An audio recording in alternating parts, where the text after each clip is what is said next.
Guys, Deluded Guna, YouTube's N'Golo Kante. It's a quick vid. I don't know if this is going to make sense, but in a few years, a Spanish manager is going to take over. I know Michael Carrick's wanting to get into coaching. Wayne Rooney wants to get into coaching. A couple other players are saying they want to do their coaching badges and these things that are English and them things there.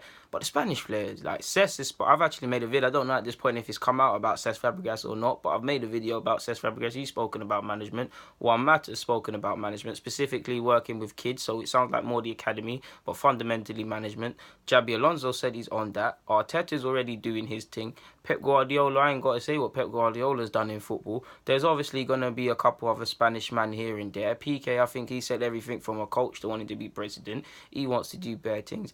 Could potentially Spanish managers take over? I think even Santi's hinted at that. I don't think he specifically got at that, but I think he's hinted. I mean, Matt is an intelligent man. He speaks several languages. He does several does several causes to help people that are impoverished, and he does everything, man. Like, you know Matt, you know him, innit? There's him. There's CESC that's played under all these players. Managers. There's Xabi Alonso that's won all of these things. There's all these players. Like, could they take over? Like, could you imagine them all? Imagine them all at like two, obviously at Madrid, three at the two Madrid clubs and Barca. Like, this could be crazy. Like, I don't even know what I'm talking about, but just imagine that. Like, could Spanish managers take over? I know English players are getting into coaching and they always get into coaching, but considering these men are so illustrious, and a lot of these players I've mentioned, if they were English ironically or weren't Spanish, they'd be rated more. Even Xavi too, he wants to manage Barcelona. But like the point I was trying to make, Xavi and Iniesta, arguably the best pivot or in a three with Busquets that we've seen in a minute. That's what I've definitely seen in my lifetime, born in 95, that I've seen in my lifetime. But arguably, and I say that lightly, but yeah, that's the best pivot.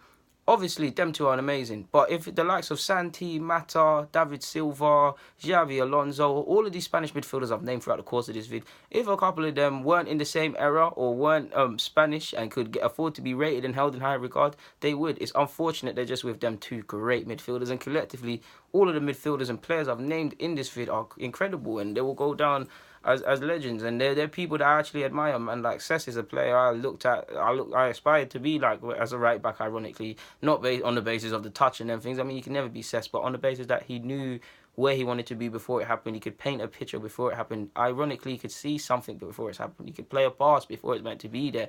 And he had no physically outstanding attributes. CESC isn't strong necessarily, he isn't fast, but the one thing he's got is the brain.